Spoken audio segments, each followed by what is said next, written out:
Bularga ham suvdan beraylik. Bular yoddisini bersam bo'ladi.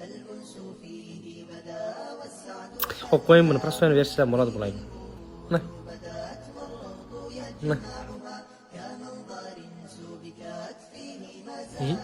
O'zingizlarga yaxshi suv olib, bizga oddiy suv oldinglarmi? Eshitmaganmisizlar? Nabiy sallallohu alayhi vasallam aytadilar: o'zingiz yaxshi ko'rgan narsani birodaringizga ravo ko'rmaguningizcha chinakam mo'min bo'la olmaysiz dedilar. Anas radhiyallohu anhudan. Sahihul Buxoriy. Sunnatlarni tirildiraylik. Ma'asalama.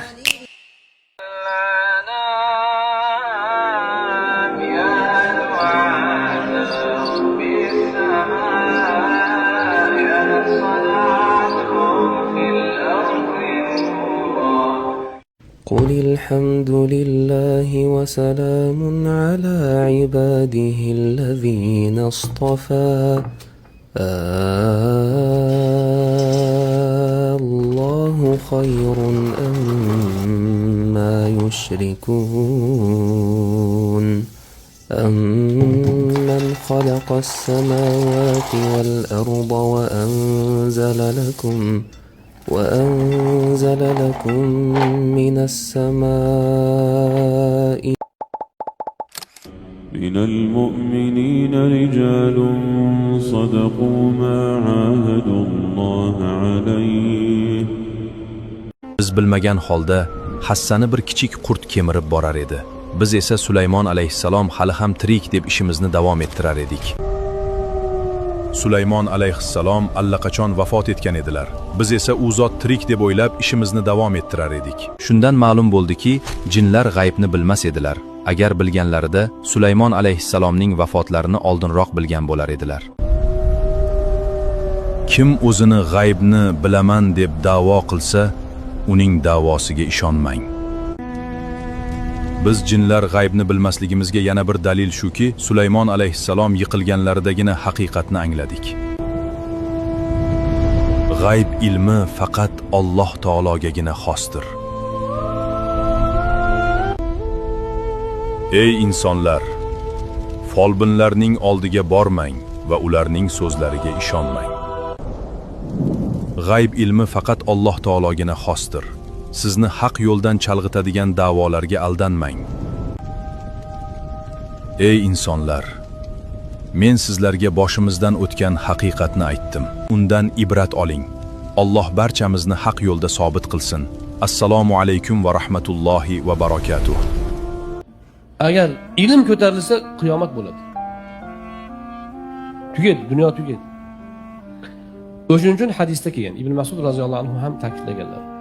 Qiyomatdan oldin Qur'on ko'tariladi. Odamlarning qalbidan ham ko'tariladi, mushaflarning sahifasidan ham ko'tariladi. O'qiyman desangiz ichida hech narsa qolmagan bo'ladi. Yo'q, alhamdulillah yo'q. O'rganaman desangiz sahifada ham o'chib ketgan bo'ladi. Ilm ko'tarilishi bu qiyomat. Borliqda baliq yashashi uchun ham, shumol yashashi uchun ham dunyoda ilm bo'lish kerak. Makka shahrini bundan 4000 yil oldin qanday ko'rinishda bo'lganini bilasizmi? Videoni oxirigacha ko'ring. Biz siz bilan tarixga sayohat qilamiz. Bir ayol, bir go'dak va atrofda faqat qum. Na uy bor edi, na daraxt, na tomchi suv, na bir jonzot. Bu Makka atrofidagi o'lik vodiy edi. Va bu ayol Hojar onamiz edi. Ibrohim alayhissalomning ayollari, kichkina Ismoil alayhissalomning onalari. Bir kuni Ibrohim alayhissalom ayoli va o'g'lini olib, aynan shu hayot izi bo'lmagan vodiyga keldilar. Bir necha xurmo, bir meshta suv qoldirdilar va ortlariga qaytib ketishni boshladilar. Hojar onamizning yuragi shig' etdi. U zot ortlaridan yugurdilar. Ey Ibrohim, bizni kimga tashlab ketyapsiz? Javob yo'q edi. Ey Ibrohim, bizni shu cho'lda yolg'iz, yordamsiz qoldirasizmi? Ibrohim alayhissalom to'xtamadilar. Orqaga ham qaramadilar. Chunki bu qadam o'z xohishlari emas edi. Shunda Hojar onamiz oxirgi bir savolni berdilar. Ammo bu safar boshqacha ohangda. Bu Allohning amrimi? Ibrohim alayhissalom faqat bir so'z bilan javob qaytardilar. Ha. Va o'shanda Hojar onamiz dedilar: "Unday bo'lsa boring. Alloh bizni aslo tashlab qo'ymaydi."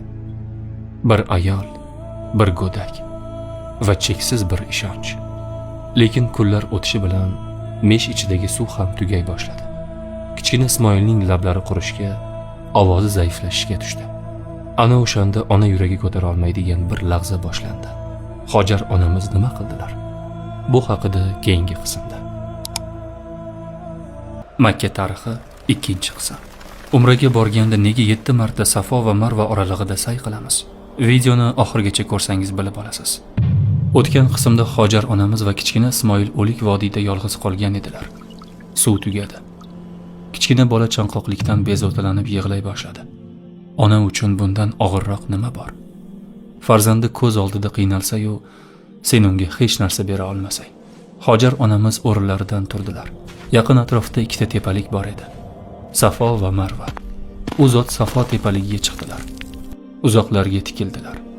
Balki bir karvon ko'rinar, balki bir soya, bir inson, bir umid. Yo'q. Hech kim yo'q edi. Pastga tushdilar. Vodiyni kesib Marva tomon yugurdilar. Yana tepaga chiqdilar. Yana atrofga boqdilar. Yana hech kim. Va yana ortga.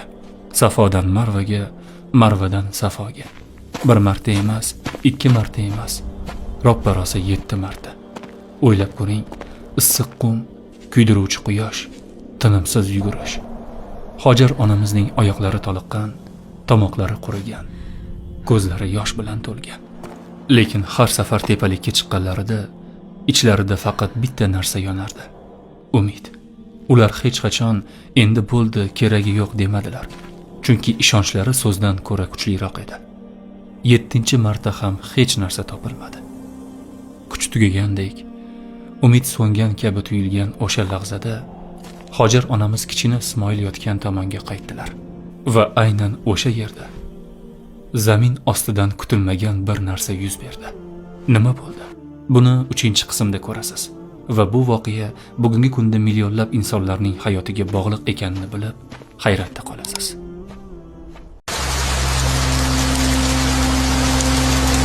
Yo Alloh, bergan kuningga shukr. Bugun payg'ambarimiz bilan bir safda iftorlik qilishni nasib et. Shu suv tahorat olishimga yetsa kerak.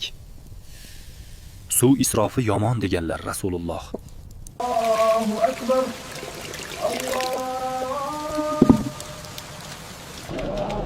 Assalomu alaykum. Va alaykum assalom. Yomg'ir bu Allohning ne'mati. Alloh bizni bugun Rasulimiz bilan bir safda iftorlik qilishni nasib qilsin. Amin. Ana Rasululloh! Allohu akbar! Allohu akbar! Rasululloh ko'rindilar! Hidoyatga boshlovchi xushxabar eltuvchi zot keldilar!